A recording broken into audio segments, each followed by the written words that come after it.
thank you. Thank you again for coming on out. Thank you for having me out here. So thanks to Ida and to Lisa. It's really nice to have the opportunity to come out and speak to some people. And it's really nice to be here in the middle of what apparently is Revolutionary War Appreciation Month. It's very nice. So I hope if you're all fans, check out our website, check out all the other events here. Seems like there's some really good ones. Hopefully you'll learn at the myths of the myths of Valley Forge. You'll learn that the Marylanders, for example, soldiers from our state, were not at Valley Forge for either of the 2 winters that the Continental Army was there. They were dispatched to other places, mostly along the Delaware coast, and apparently it was worse there because they were actually somehow less prepared for the winter than they were at Valley Forge. So I am, just a little bit of background about me and about the project, and we'll sort of get into the history. So I'm a historian at the Maryland State Archives. And one of the things that the Archives does in its role, we preserve the records, but we also use the records to find the stories of Maryland's people and to tell them, to bring them out, and to help share them so that everyone has a chance to sort of experience what happened in our state and to the people who lived here. And so that's what this project really is. So we call it Maryland's First War Heroes. Really, it's about Maryland's first group of soldiers in the Revolutionary War. This is a project that we've been working on since 2013, and that we have been very lucky that we've been able to partner with the Maryland SAR, the Sons of the American Revolution, who've been big supporters of our effort, have been really very generous in helping us move to the end of this. There were no major battles fought in Maryland during the Revolutionary War. There were hardly even very many skirmishes. There were a handful along the eastern shore and along the Potomac River in southern Maryland. And there really wasn't even very much of that. But it would be wrong to say that there was no Revolutionary War presence in Maryland. For one thing, right here in Elkton, called Head of Elk at the time, was a major embarkation point for troops and supplies going both up and down the coast for the whole course of the war. And it's also one of the few places, perhaps the only place, in Maryland where British Army soldiers, or British regulars, walked in Maryland, as several thousand of them marched through in the summer of 1777 on their way to capture Philadelphia. So this project is looking at Maryland's first war heroes. They became Maryland's first war heroes, as we somewhat grandiosely call them, at the Battle of Brooklyn, also called the Battle of Long Island, which is in August 1776. It's the first major battle of the war. It's the first battle where there are Marylanders involved. It's the biggest battle of the war, in fact. And the Battle of Brooklyn was a monumental defeat. It was a disaster for the Americans.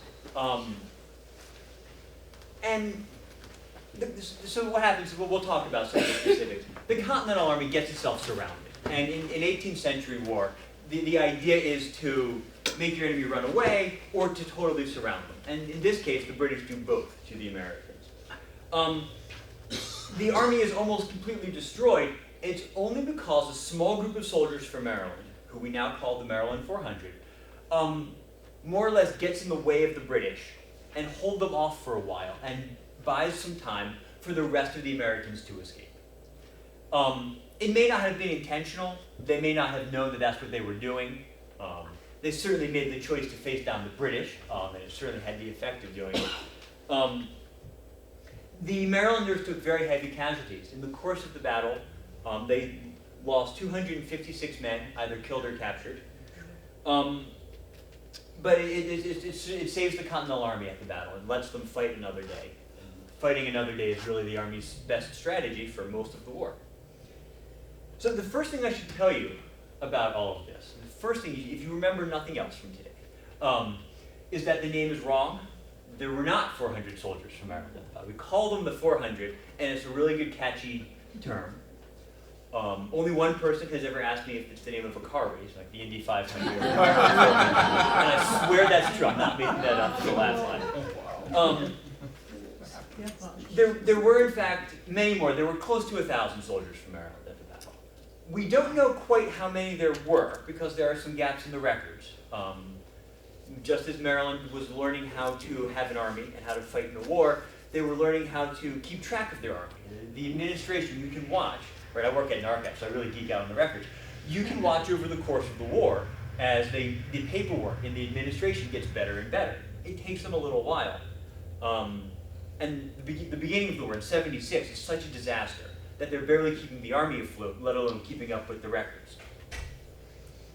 So they're not 400 soldiers. The name comes from some combination of three things.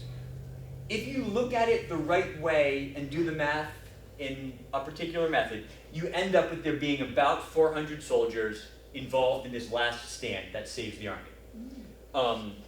It may also be a reference to, so the term, it's a Victorian term from the 1880s to the 1890s. And it may be a reference to the Spartan 300s, the guys in the movie, the Battle of Thermopylae, who hold off the Persian army, so a similar thing.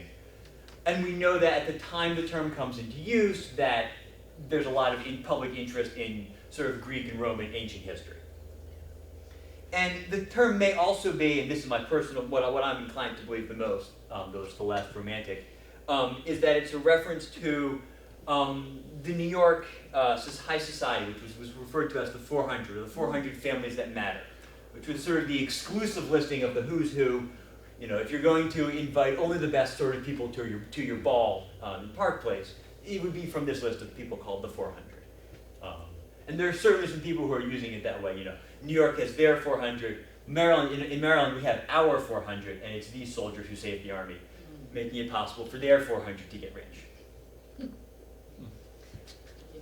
So we've been working over the last 7 years to 6 years to find out who all the soldiers were. They were, if anything, over the years, famous as a group, not really well known as individuals. There's certainly some famous people who come out of this. There are 3 governors, 3 of the first 4 adjutants general in the state, 1 U.S. senator, dozens of state legislators and appointed office holders. But for the most part, they're relatively unknown. Until we started this work, there had been several efforts to document who everyone was, but this is the only time that a fully known, complete list of everyone who we could come up with. And there's some gaps in the record, so we know 872 of them. We have, out of somewhere around 1,000, we're not even quite sure how many there should be. And we have just last month, we have finally finished writing all of the biographies. So our goal is a biography of every soldier who was there. And so what we're going to do, we're going to talk about the battle to start, and then we're going to share some stories. Hear about some people. So all of our work is online. There's a handout on your seat, and there's a big pile of extras in the back. You can come check out the website and read about all the soldiers who you want. So the goal of the project is to write biographies, but to really explore what we can. You know, who were these people? What was their military career? What was their private life like? Who were their families? Did they have a profession? Were they a tradesman? Were they farmers?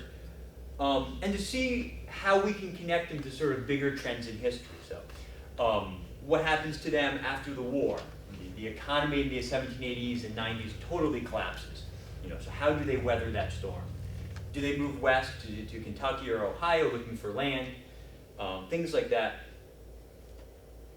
There we go. All right.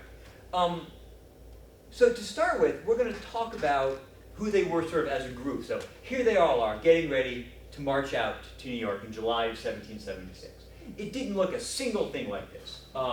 It's a lovely painting. I use it because it's a lovely painting.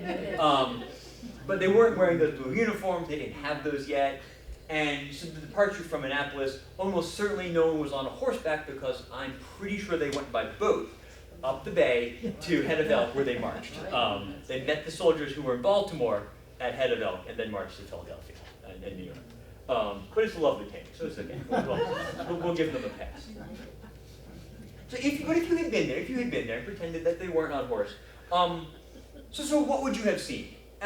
The first thing to sort of try to understand, what does the Continental Army, or what does Maryland's part of the Continental Army look like in 1776? Is the scale of it would have been sort of overwhelming. There were, at the time, somewhere around 1,000 soldiers in Annapolis, which doubled the city's population. And it must have been overwhelming, especially when you consider that you're doubling it mostly with young single men. And it must have been chaos. We don't know very much about what it was like, unfortunately. We're not even really sure where they kept them during this time. But it must have just been, it must have been a mess. There were among these men only 4 with prior combat experience. 2 of them, Lieutenant Colonel Francis Ware, who's the second in command, and Captain Barton Lucas, had been young junior officers in the French and Indian War. They saw service out in western Pennsylvania. There were 2 others, Major Thomas Price, who's one of the other top commanders, and Private Nathan Peake, who had been riflemen, part of a group that Maryland sent to Boston the previous summer. And so while they would have seen another army, and we know they occasionally traded shots with the British, hardly the same thing as being in a battle. There were 2 companies at the battle who had been sent to watch for the British. They thought the British would make a landing in Charles County at St. Clement's Island, and so they sent 2 of our companies there, but they didn't actually see the British. Of the 4 men with combat experience, none of them was actually on the battlefield that day. They marched out under the command of William Smallwood, who presumably is the guy on horseback in the middle.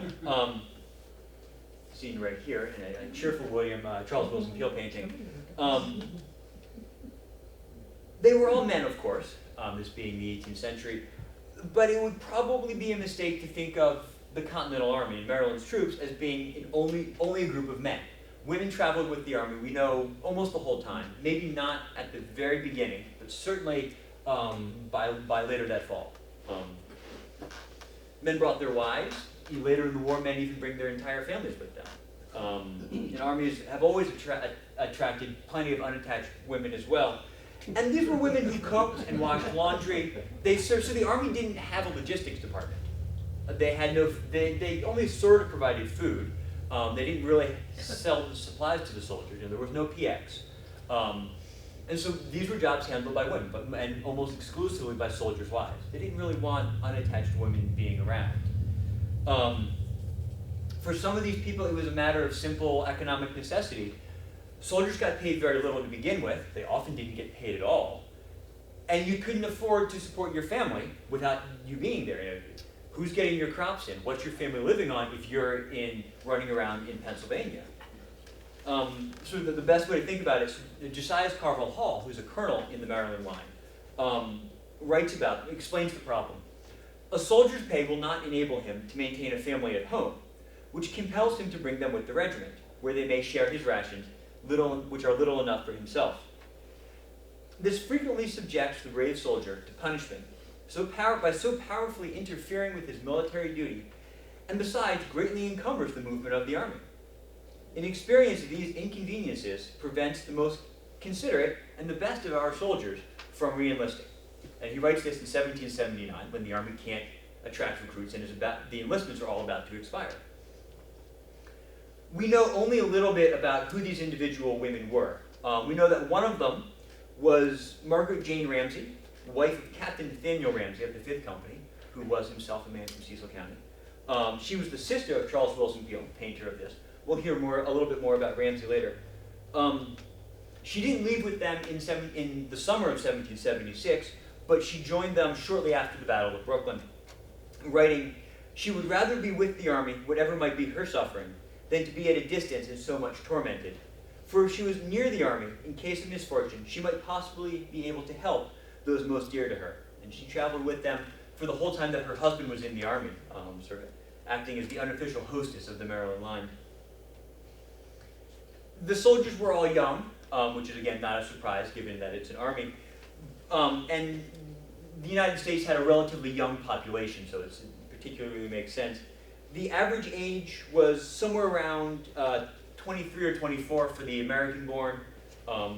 Foreign-born, the immigrants tended to be a little older, about 26 or 27. Among the officers is where you really see the sort of the starkest ages. The captains were all relatively old; they're about 30 or 35. But the junior officers were 18, 19, 20. So Nathaniel Ramsey was 35 when he marched off the war, but his lieutenants were 18 and 22. William Sterrett and William Frazier were 19-year-old lieutenants. And lieutenant was a job that was aimed at young men like that, very young. But they often ended up seeing leadership roles very quickly. I mean, Sterrett's captain was sick at the battle, and so he commanded the company. And in fact, he was a 19-year-old with no prior military experience.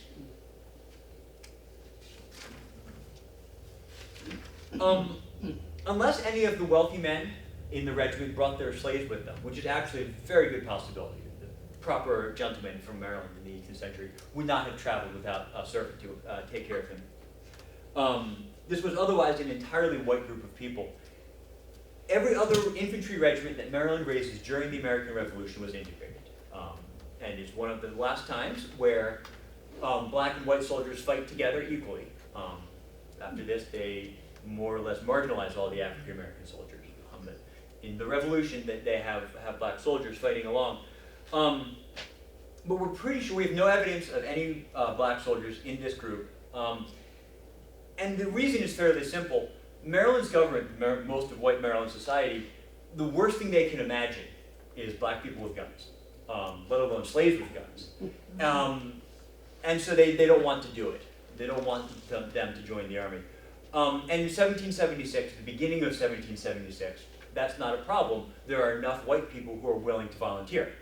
Later in the war, they have trouble with meeting their quotas of soldiers, and they're willing to accept both free African Americans and slaves who either enlist or are enlisted, and who are supposed to earn their freedom at the end of the war. So, talk very briefly. You may have forgotten 4th grade Maryland history. So, where is the war? What's happening? So, in March 1776, the British leave Boston. They've decided that Boston isn't worth their trouble. You can't defend it. And frankly, New England isn't worth the effort. New England is full of crazy people. They've started this war. They're just going to leave. They're going to leave New England to its own problems. And they'll come back later when the war is won. They're going to go to New York.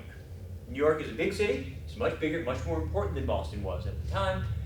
And New York also has the advantage that it's full of people who still support England.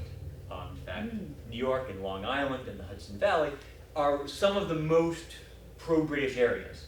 Those along with South Carolina and the eastern shore of Maryland. In early July, they sent the Maryland soldiers march up to New York. They get there in early August. It takes them about a month. They join the Continental Army. They're about 10,000 men under the command of George Washington. The British arrive there not long afterwards. They land on Staten Island. I'll show you a map in a minute. They land on Staten Island with somewhere around 20,000 men. If your New York geography is good, they land where the Verrazano Narrows Bridge is. And the Americans aren't sure what's happening. They're not sure if this is the real army, if this is just a diversion, if it's a decoy, what they're going to do once they're there. The Americans had a lot of trouble getting good intelligence about what was happening, in part because the locals didn't want them there. The other problem for the Americans is that they get there and they all immediately get sick. Army camps were not healthy places, especially if you don't know how to set up a camp properly. The Americans did not know how to set up a camp properly, and so everyone got dysentery because they couldn't keep the latrines away from the drinking water. It's not until August 26th or so, we're going to start to zoom in a little bit on the time, that the Americans realize this is really the British Army, this is really where they're going. The British are landing on what we now call Brooklyn, what was all sort of one expanse of Long Island. And they actually need to send the forces over from Manhattan to go deal with it. Now, at the time, George Washington has convened a court-martial because they've caught this American officer trying to sell secrets to the British. And Washington is very eager to finish this business and just to move on. For a court-martial of a lieutenant colonel, you need a lot of high-ranking officers. And so Washington pulls in Smallwood and Lieutenant Colonel Francis Ware to sit on the jury, as well as the colonel of the Delaware line and a few others. So they don't go with the Maryland line when it marches over to Brooklyn. Instead, the Marylanders will be led by this gentleman, Mordecai Gist, my favorite portrait from the entire Revolutionary era. Gist is a 33-year-old merchant from Baltimore. He has long been active, one of the most active and most militant revolutionary leaders in Maryland. He'd organized a private militia in 1774. He had been active in the burning of Peggy Stewart in Annapolis Harbor in 1774. He will be the senior commander leading the Marylanders at this battle. He, of course, like everyone else, has no military experience. All right, so quick orientation for where we are. It will not be the last map, so if you forget this in a minute, it'll be okay. So, up here is New York. They call it New York. That's Manhattan. The shady part here is the only place anybody lives, which is sort of a funny thought. Down here is Staten Island, which is where the British have set up camp, and here's they call it the Narrows. The Verrazano Narrows, here's where the bridge is. The Americans come over from Manhattan into this area near the village of Brookland, and they set up in a line. The Marylanders are on the extreme right end of the line, this little circle in blue here. The British are in red. This is a British map. The enemy was always in blue at the time. The British start here, and then they march forward. So the Marylanders are going to, these guys here, march down this road called the Gowanus Road, and they're the ones who are going to fight with the Marylanders. So over the course of our research, we have discovered that there are a number, 5, first-hand accounts of the Battle of Brooklyn from Marylanders, who were people who were at the battle. They're going to tell the story better than I can, so I'm going to let them do it. So we start with Mordecai Gist. We begin our march. We begin our march to the right of the battlefield at 3 o'clock in the morning on August 27th, with about 1,300 men, so combined from Maryland, Pennsylvania, and Delaware. And at about sunrise, discovered the enemy. This is an unnamed soldier from the 5th Company. We don't know who he was. He was probably one of the officers, but not the Captain Ramsey. The enemy then advanced towards us, upon which Lord Stirling, who's the American general, immediately drew us up in a line and offered them battle in the true English taste. The British army then advanced within about 300 yards of us and began a very heavy fire from their cannons and mortars. For both the balls and the shells flew very fast, now and then taking off ahead. Our men stood it amazingly well. Not even one of them showed a disposition to shrink. Our orders were not to fire until the enemy was within 50 yards of us, which is more or less the distance from the front door of the library to the far end of the shopping center on the other way, at the longest. When the British perceived that we stood their fire so coolly and resolutely, they declined coming any nearer, although they were treble our number. In this situation, we stood from sunrise to 12 o'clock, the enemy firing upon us the chief part of the time. William McMillan, who was a 20-year-old corporal from Harford County, and an immigrant from Scotland, we had a pretty severe fight with Jaegers, who's Hessian soldiers fighting for the British, and it was a draw battle. There was a good many on each side killed. They retreated, and we did not pursue them. Our men behaved well, said Gist, and maintained their ground until the enemy retreated about 200 yards and halted, and the firing on each side ceased. As the British withdraw, there's a sense from the Marylanders that they have that they've won, that they have weathered their first test as soldiers, that they have faced up to the British Army, the fearsome British Army and the fearsome Hessians, and that the other side are the ones who have backed down. And the problem is that this isn't really what's the most important part of the battle. This is just a diversion. The real thing that's happening is that these soldiers are fighting the Marylanders. They go down here. But these guys over here have gone down this road, like this, around here, and now they've surrounded the entire American army. The main body of their army, as he says, by a route we never dreamed of. There's one road which was guarded, I think the story is that 4 guys on horseback, and they just missed it. By a route we had never dreamed of, had entirely surrounded us. and scattered all of our men, except the Delaware and Maryland battalions. Or as Macmillan says, and Macmillan is Scottish, so when he talks about Hielanders, he knows what he's seeing. We were surrounded by Hielanders on one side and Hessians on the other. The Scottish soldiers were particularly eager to put down the American revolt, since 30 years before, the British had done the same thing to them, and they knew what was going to happen, and they thought the Americans deserved it.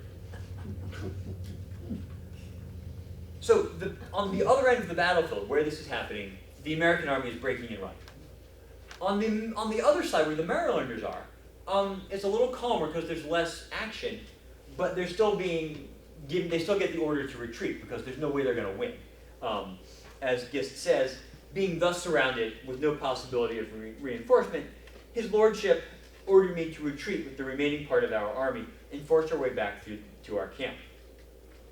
So the goal at this point for the Marylanders, they start here, they want to go along this road, follow this little blue line, and they want to get up to the American lines are sort of back here. And they're fortified, and if they can get back there, they'll be safe at least for a little while. Near them this is the Gowanus Cove, and right here this is the Gowanus Creek, and there's a swamp. This is now the Gowanus Canal, the most polluted site in America, and also an area with some of the most valuable real estate in America, because it's downtown Brooklyn, right? It's rapidly gentrifying. It's a lovely place to live, if you don't mind the smell coming out of the Gowanus.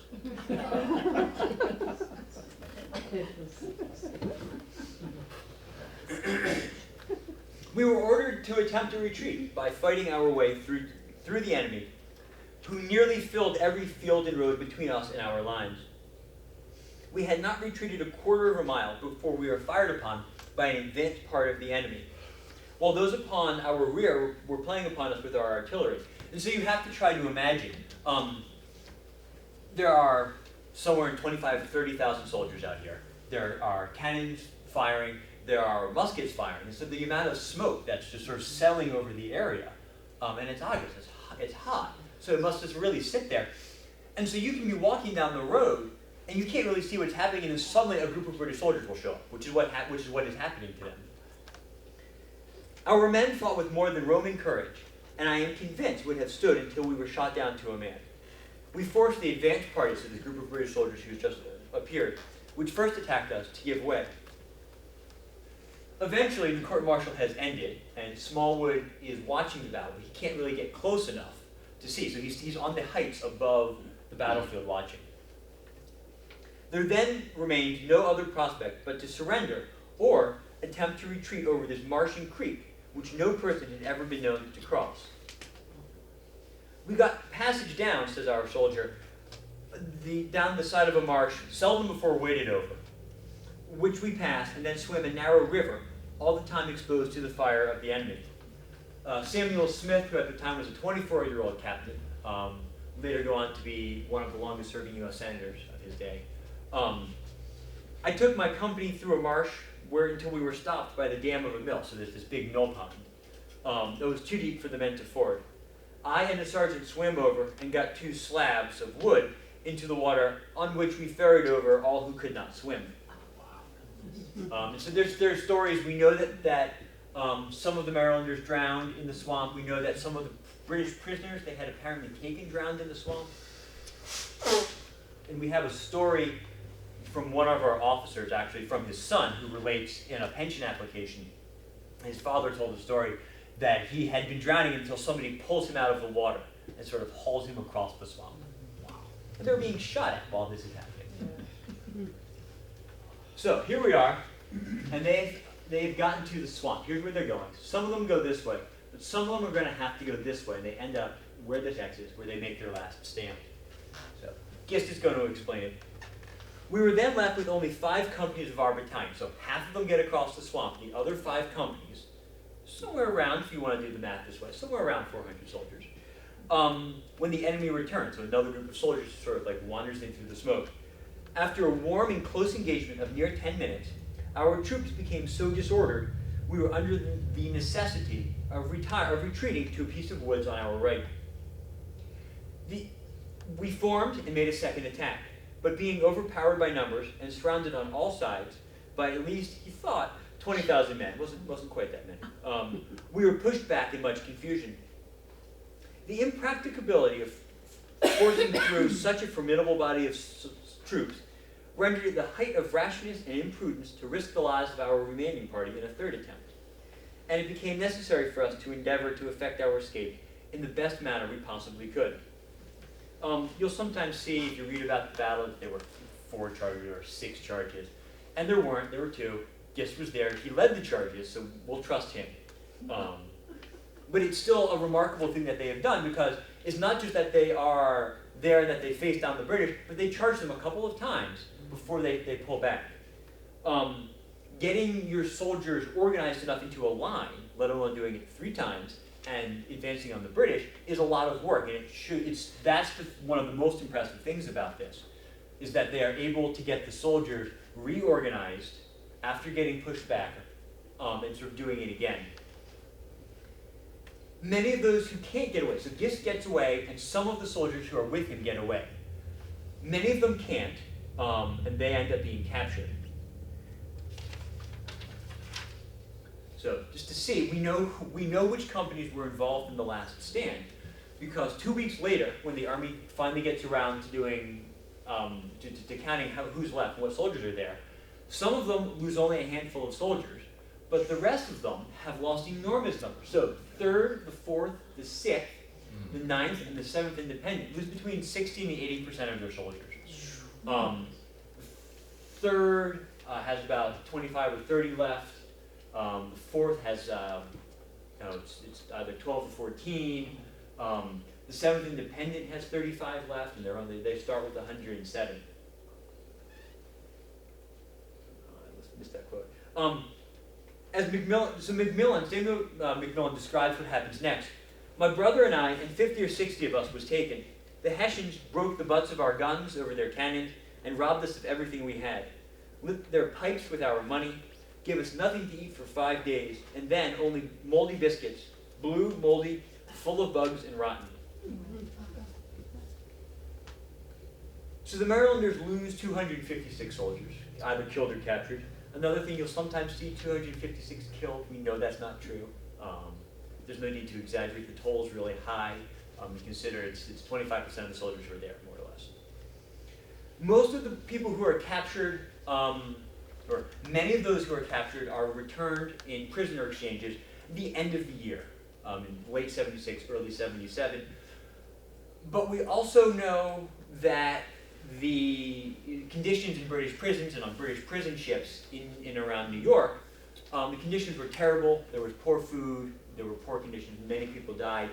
The best estimate is that overall among the Americans captured at the Battle of Brooklyn, about half of them died in the winter of 1776. We know about 70 soldiers from Maryland who were captured and then eventually returned, so perhaps 150, and just to use some rough math. 150 were captured, which leaves about 200 killed, which is incredibly high totals.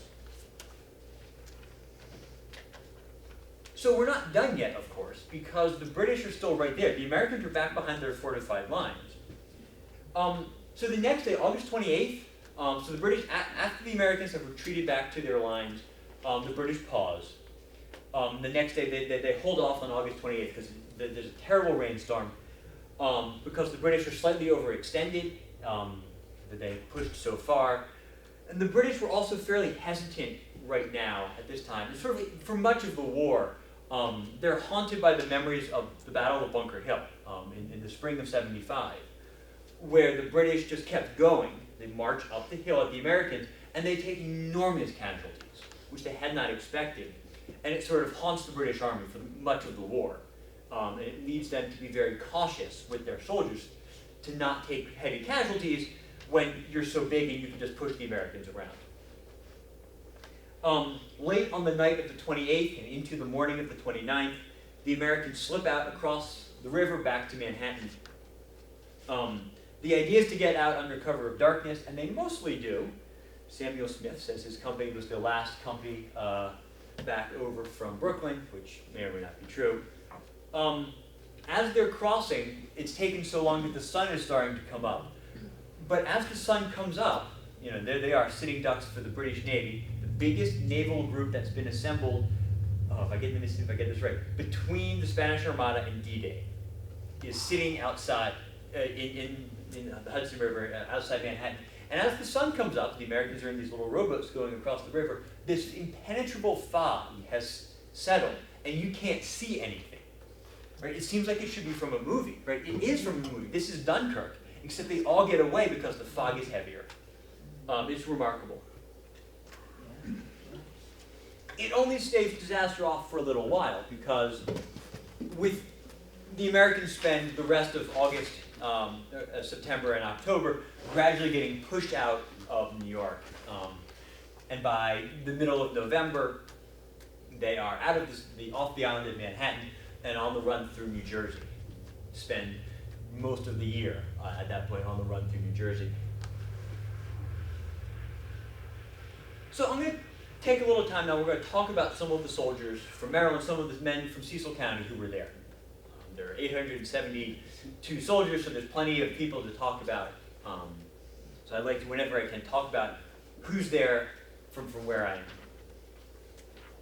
There were 2 companies in the regiment that were made up of men mostly raised in Cecil County. There were the 5th Company, so we heard from one of their officers earlier, and the 7th Independent Company. They had, as you saw, they had very different experiences.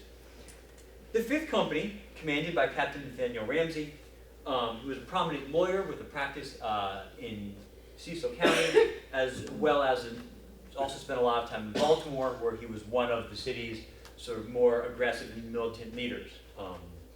He was also, as we saw earlier, Charles Wilson Peel's brother-in-law. He served in the Army until 1781. He rose to colonel, was wounded and captured at the Battle of Monmouth in 1778. And actually his wife, Margaret Jane Ramsey, spent most of the time in captivity with him. He was an officer. He lived in New York in a house. He bought a house while he was there. It was okay to be an officer, to be a prisoner if you were an officer. His company in 1776, so 75 soldiers or more or less, was stationed in Baltimore, and while they raised a number of soldiers from that city, of course, his recruiters also ranged further, and they found volunteers in other areas as well. We know, including in Cecil County, for example, 21-year-old George Lashley he signed on while he was in a public house commonly called Battle Swamp, which is right here. Okay, so we're further down over here. So you can see it a little bit more closely. I don't know that piece of the road very well, but just judging from the map, the roads are all, you should be, if you know the roads well enough, those big roads are all still here. It looks like it would be like Perryville or Port Deposit area. Yeah. Maybe? So people who really know the roads. Further up though. Yeah. Where Old Conowingo is. Okay. Lower Conowingo. So here's something to look up when you go. Where is it? Can I drive fast? So the 5th Company, they see a lot of the combat, but they're part of the group that manages to escape and to get off the battlefield. They lose somewhere fewer than 10 men. We don't know exactly how many they lost, because we don't know exactly how many they had when they started. By contrast, the other company that has a lot of Cecil County soldiers, the 7th Independent, lost about 73 men killed or captured. So they have 36 who survived after the battle. Here's an image of their muster roll of about half of the company. We only know the names of 2/3 of the soldiers in the group. It was raised in Cecil, Kent, and Queen Anne's counties. We know sort of anecdotally, we haven't done the work to really prove that this is what happened, but we know that there are certainly a cluster of soldiers who were all probably raised together from Bohemia Manor. Mm-hmm. So the 7th Independent was slightly different than the other companies. There were 7 independents raised by Maryland in early 1776, and their job was to protect the Chesapeake Bay. So here you can see where they put them. That there's in southern Maryland along the bay and the river, and then up along the eastern shore.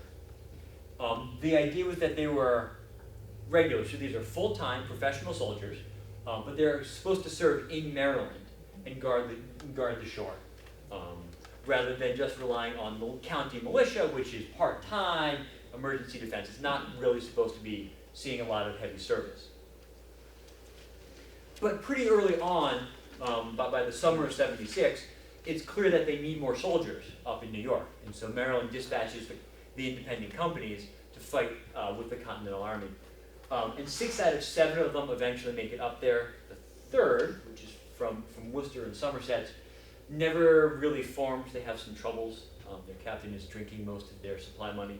And it must have been particularly difficult to recruit in Somerset and Worcester counties, which was the most loyalist area on the Eastern Shore. The Eastern Shore in general is pretty loyalist. One of the British strategists suggested that they should just take over the Eastern Shore because it's got plenty of food. It was supplying the Continental Army. It could have supplied the British Army, and it was so friendly to the British that they would have been just fine. They could have lived there happily. It would have been fascinating if they had taken him up on the offer. At the time that the Marylanders march up in July '76, only the 4th, which is from Talbot, 5th, which is from St. Mary's, and 7th were ready. So they're the only independent companies that fight at the Battle of Brooklyn, but the other 3 make it up there by mid-September. The 7th Independent was led by Captain Edward Vesey, who is from Cecil, who lives in Bohemia Manor area. We don't know quite how old Vesey was, but he was very young, probably in his early 20s, so 10 or 15 years younger than most of the captains. He probably got the command of his company as a result of his family connections. His father, John, was an influential county leader. He was a member of the House of Delegates. He was a judge in the county court, commander of the local militia battalion, chairman of the Committee of Observation, which was the revolutionary leadership group. In addition, independent companies were also relied on their commanders to outfit them, to buy the supplies and the clothing that they needed. And the Vesey family's wealth was considerable, which would have been a great aid in making that happen. Sadly, Vesey was killed at the Battle of Brooklyn, early in the fighting, probably before the retreat was ordered. He had no wife and children. After the battle, his personal belongings were sent home to his father. Unfortunately, the military papers from his company were also sent to his father. The company's first lieutenant, William Harrison, who's the only officer left who wasn't killed or captured, traveled to Maryland late that fall to retrieve them, but he never finds them. They never resurface, which leaves us with many unanswered questions about who the soldiers were in the company and what happens to them. We do know that there are so few people left in that company that it gets dispersed, and they consolidate the remaining groups of Marylanders within other companies because there are not enough soldiers left. Not all of the soldiers from Cecil County were as rich as Vesey or as Ramsey. They didn't serve as long as Ramsey did. Their service was not always particularly admirable. Many of their lives are not thoroughly documented. We don't know a lot about them. However, there are a few little stories, some lives that are kind of well fleshed out, some that are just snippets. So snippets like Samuel Glasgow, right here. He was in the Army for just over a year. He enlisted in May 1776 as a private in the 4th Company, which was McMillan's company, raised in Hartford County. He was 23 or 24 at the time, typical age of Maryland soldiers. He was captured at Brooklyn. At least 10, probably many more, from his company were captured, and spent the rest of '76 in British prison ships or makeshift jails in and around New York. After he was released, he re-enlisted in the 1st Maryland Regiment as a corporal and was promoted to sergeant probably not long afterwards. Many of the corporals and sergeants in the Maryland line in '77 are people who had been in the Maryland 400, had enlisted in early '76. They were the only really experienced soldiers, and their position as veterans was really valuable for the rest of the Army. Helps prepare the Maryland line for combat and keep everyone together. However, Glasgow deserts in July of 1777 from the American camp in Morristown in New Jersey. It's sort of as the Army is preparing to begin campaigning again. And he has, as we learned from here, apparently headed for Baltimore. had on and took with him so this was published in the newspaper, in the Maryland Journal, which was the Baltimore paper. Took with him a light-colored coat, faced and lined with scarlet, so red, right here, so this is his military coat, his regimentals, with pewter buttons marked 1-0, light-colored waistcoat, and buckskin breeches. And this comes from, as you can see, the name of the next guy, Hugh Armstrong, also a veteran of the Battle of Brooklyn. He's not the only soldier who deserted. Desertion was a constant problem for soldiers in the Continental Army. There are lots of reasons for desertion. Desertion, this is something that people don't always expect. Desertion is not permanent. Guys come back all the time. And while they get in trouble for it, they are also welcomed back because the Army needs the men. We have a guy who spends 2 consecutive winters at home. He just goes home. But comes back in the spring because he'd rather be at home for the winter than at winter camp. And you can hardly blame him. Yeah. He doesn't get in trouble. He gets promoted during that period, right? There are lots of reasons to desert. They weren't getting fed. They weren't getting paid. You could be having a dispute with an officer. You could be trying to evade punishment. There were disagreements about how long enlistments were supposed to run. The way some of them were worded was a little ambiguous, and some soldiers decided that their term was over and they went home, and their officers didn't agree. Often the officers were wrong, judging on the evidence that we have now. There was enlistment fraud. People would desert and then re-enlist in another unit to pick up another enlistment penalty. We have a couple of our guys do that. Their cowardice, losing faith or hope in the war effort. You think the war is over. I'm just going to go home. Enough of this. You have family at home that is sick. You have your family at home that is struggling. You need help bringing the crops in. And this is purely a problem for enlisted soldiers. Officers had the option to resign their commission and go home whenever they wanted. And while fellow officers might cock a skeptical eye at an officer who resigns his commission at an inopportune moment, it's fine, you just go home. So soldiers also just went home, but in theory, they were breaking the rules. We're pretty sure that Glasgow comes from sort of a middle-class-ish Cecil County family. We can't quite be sure if we found the right guy. There are other people with similar names. You can't really tell who's who all the time.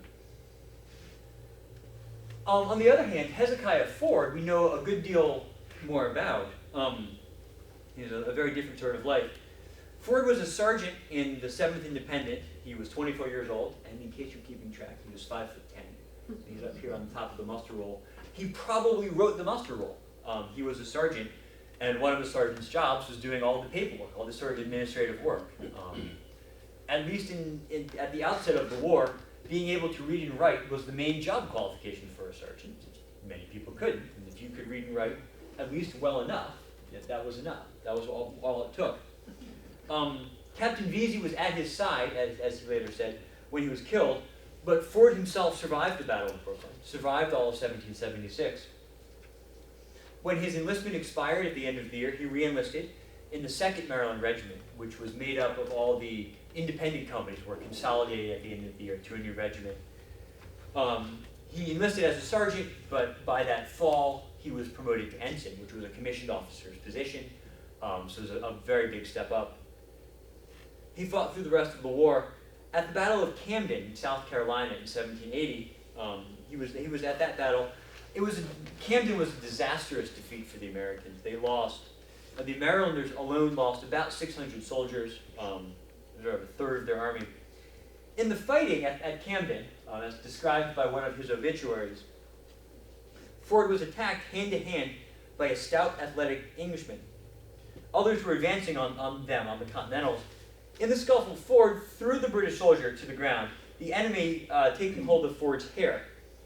Ford, having nothing but his long espontoon, which is the long bladed sort of pipe that the gentleman here in the middle was holding, was carried by officers, mostly as a symbol of rank so you could find them in the battlefield. They weren't really meant for fighting.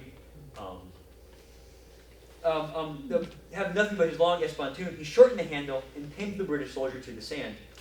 As the Englishman relaxed his hold on Ford's hair, Ford extricated himself, finding his weapon held fast by the British soldier still, beyond recovery, so he's not getting it back. Ford fled without it.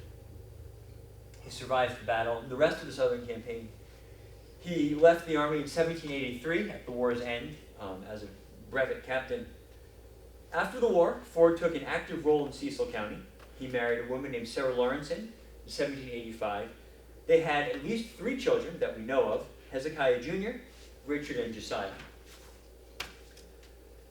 Ford became quite wealthy. He owned a great deal of land and somewhere around a dozen slaves. He held a number of local public offices. He was a justice of the peace, commissioner of the tax, judge of the levy court, things like that, and a major in the local militia regiment in the 1790s.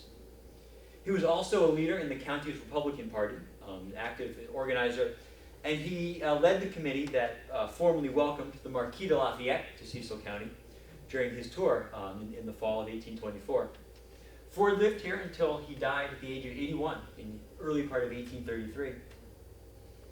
So these are just a few samples of some of the people we have. There are plenty of other soldiers we know about from Cecil County. John Mcfadden is a private. He served his year-long term, including at the Battle of Princeton, where he was, as he said, within a few yards of General Mercer. Hugh Mercer is the gentleman in the middle, when he fell. Mcfadden's enlistment ended at the end of 1776, and he went home. He'd done his time in the war. He lived in Maryland only until the 1790s, when he migrated west and ended up in western Pennsylvania, where he lived as a farmer until he died at about 90. We know Andrew Malone, who served as a corporal until 1780. He left Maryland with his family in the 1790s as well, settling first in Mecklenburg, North Carolina, and eventually moving further out to Montgomery County, Kentucky. And he was also an active member of the county's Republican Party, we know. He died in 1834, was buried in Murray, Kentucky, where his grave still stands. This is obviously a modern grave, but it's still there today. So we know, like I said, we know little bits and pieces about some of them. Some of them we know many of the facts about their life, though that doesn't really tell us who they were as a person.